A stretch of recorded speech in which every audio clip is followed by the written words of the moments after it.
Hello everybody, my name is Will Walbioff and thank you for joining me on another video. And I'm so grateful that you're having me in your private, humble abode on your little computer screen, or maybe a mobile phone, who knows. Today we will be discovering Dolce & Gabbana Light Blue Forever. I'll give a little bit of a review, my own personal opinions of the fragrance, and then we'll do some note discovery. But the question is, can you smell the notes? Okay, I picked up a sample of this last summer and I smashed through this. It was just such a refreshing, gorgeous fragrance. I couldn't quite believe it. When I got my nose on this, I really was not expecting it to be quite so invigorating, refreshing, unique, different to what's on the market.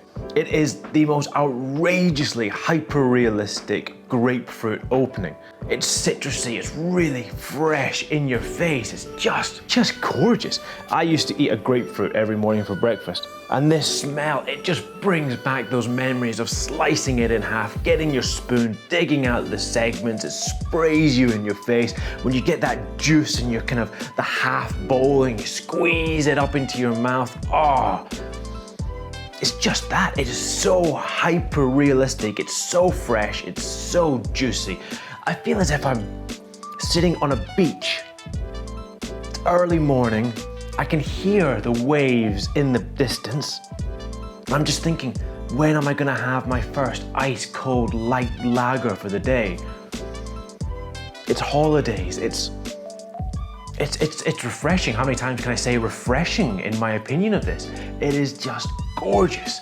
The bottle is wonderful. It's nice and simple. It's got that aqua blue, lovely, lovely feeling. A nice new marine blue, aqua blue cap. The performance is pretty weak. It's not there. Now, because it's so citrus heavy, really difficult to get good performance out of this. I'm a massive advocate of decanting fragrances into little 2ml, or these are 5ml atomizers.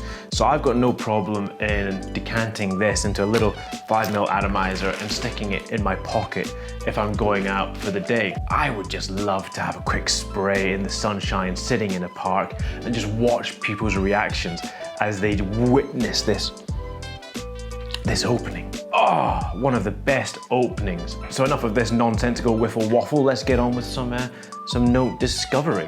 So we have, of course, a grapefruit, a lime, a orange, and a lemon. We're gonna slice into these, get the rind and get the juices and see what citruses we can identify.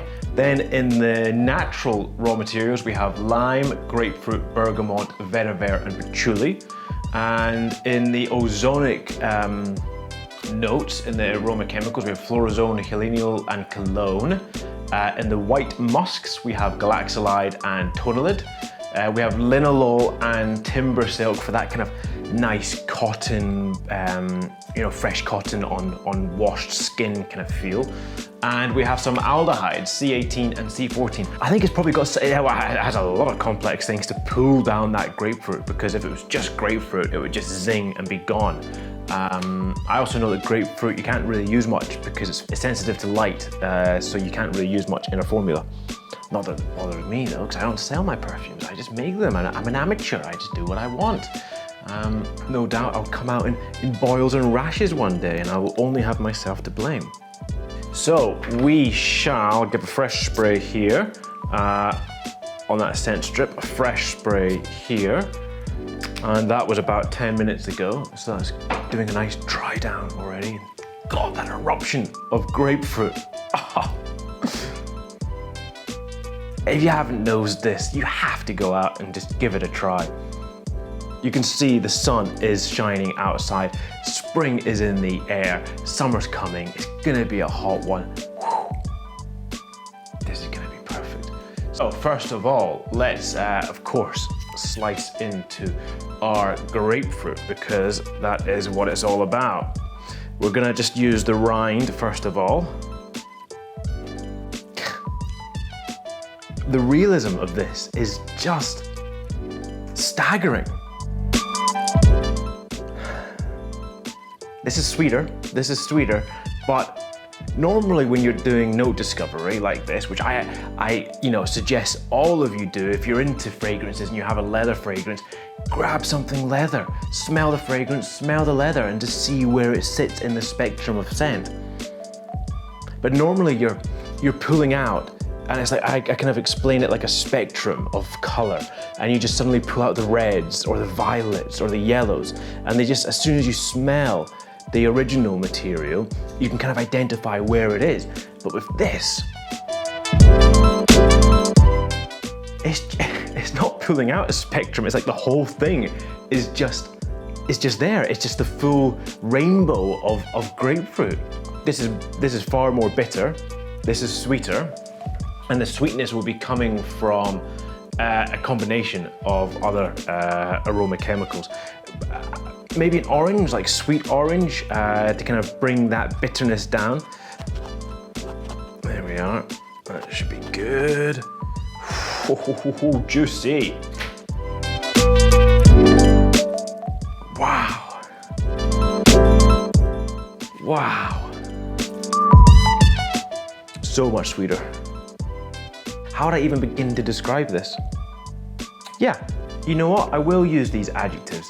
The grapefruit has a backbone, and it has a fleshiness to it, and it has a three-dimensional fullness that is unmistakably natural. Although this is wonderfully grapefruit, hyper-realistic, it is not the same depth of grapefruit. It's more depth because it's sweeter, and it has these other kind of fresh cotton smells to it, and ozonic big open skies. But as far as a grapefruit goes, you can't beat the real thing. Gorgeous. Now, it's got in the note breakdown bergamot. I don't have bergamot. I don't even know if you can buy bergamot, but I do have a lime, and a bergamot is about halfway between a lime and a sweet orange. God, I love lime. So much sweeter. Yeah. I mean, it has to have lime in there and a bunch of other citruses. Let's try an orange. It's wonderful. Even just those three fruits, the lime, the grapefruit, and the orange. I feel like if you just blended them together, so let's get my three offcuts of the rinds.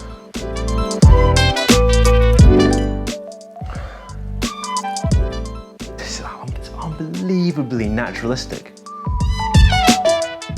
Of all the fragrances I have in my collection, this is the most hyper-realistic, and it is so exciting because of it. It is so exciting. God, it's beautiful. Absolutely beautiful. Now, how simple is that? If you own the fragrance, go to the supermarket, pick up a grapefruit, a lime, and an orange, and have a bit of a slice and have a bit of a smell. And this alone, without the raw materials and the aroma chemicals, is enough to increase your appreciation of perfume and your understanding of it. It is a very, very accessible hobby.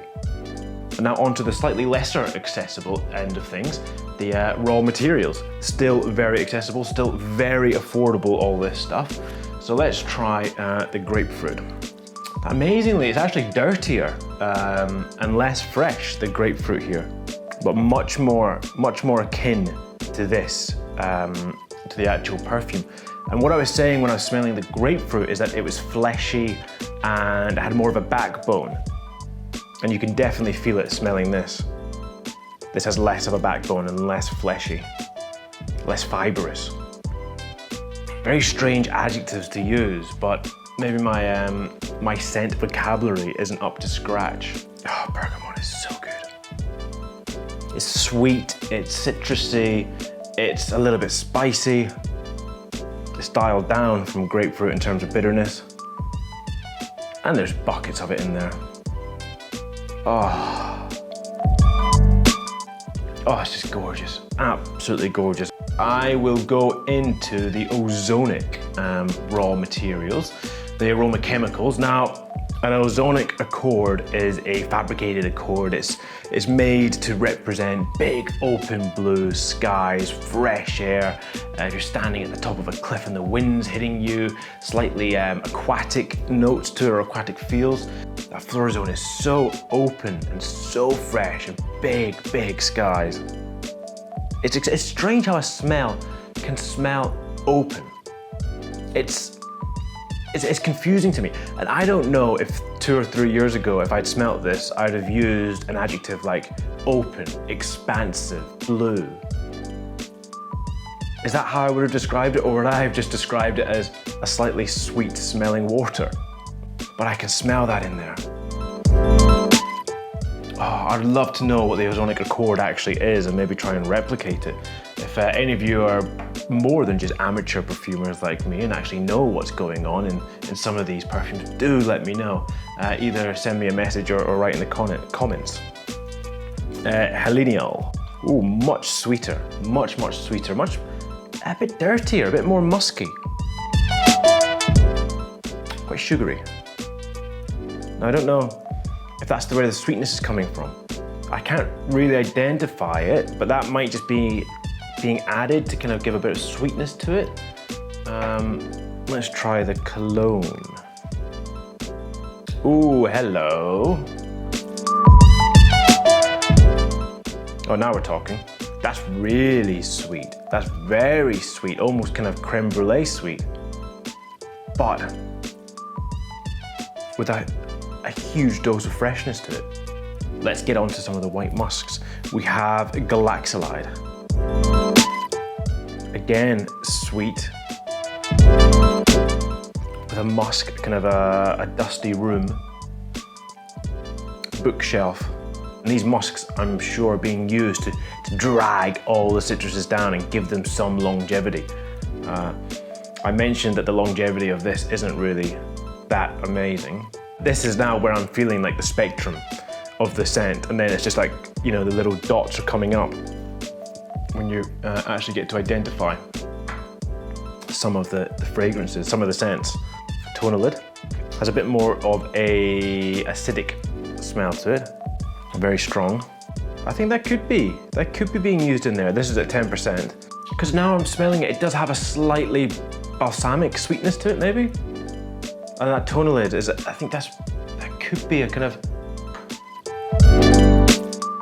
giving it that sea air, the saltiness. Linalool and timber silk. Now, timber silk is very similar to Isoe Super. It can be the backbone of many things.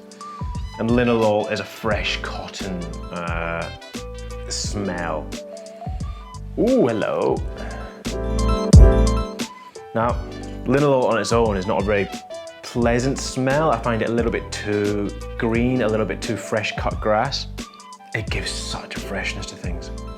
And I think it is definitely in there. I'm so nervous about saying it's definitely in there because I don't know. I have no idea. I'm an amateur. As a perfumer, if I wanted to be a musician, I'm a 3-chord bloody vagabond. I'm hitting G, D, and E all day long, and that's, you know, all I've managed to figure out.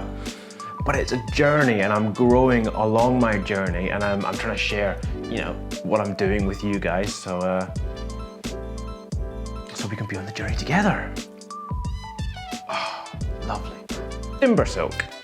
I never actually thought timber silk had a kind of vinegar scent to it before, but smelling it now, that could be there with the linalool to give it the sea-ness, the sea freshness. Aldehydes are beautiful, There's a perfume by État de l'Orange called Rien, which means nothing. And it's based entirely on aldehydes. And it is one of my favorite fragrances of all time. It's just gorgeous. They're musky, they're a little bit dark. I'm not sure. In summary, this is one of my favorite note discoveries because of the hyperrealism of it. It's been such a blast to smell the grapefruit and then smell this and then see where it deviates from the actual smell of the fruit. God, it's gorgeous. I would strongly suggest everybody to go out and get your nose on this. Try it out, see if you like it.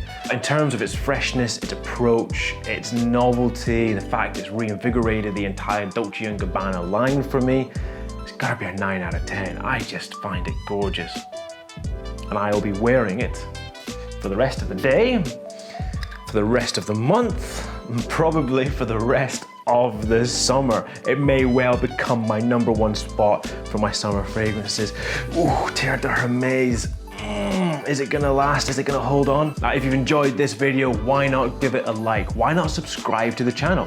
Here we discover everything scent related. My name is Will Wolbioff, and I will see you in the next one.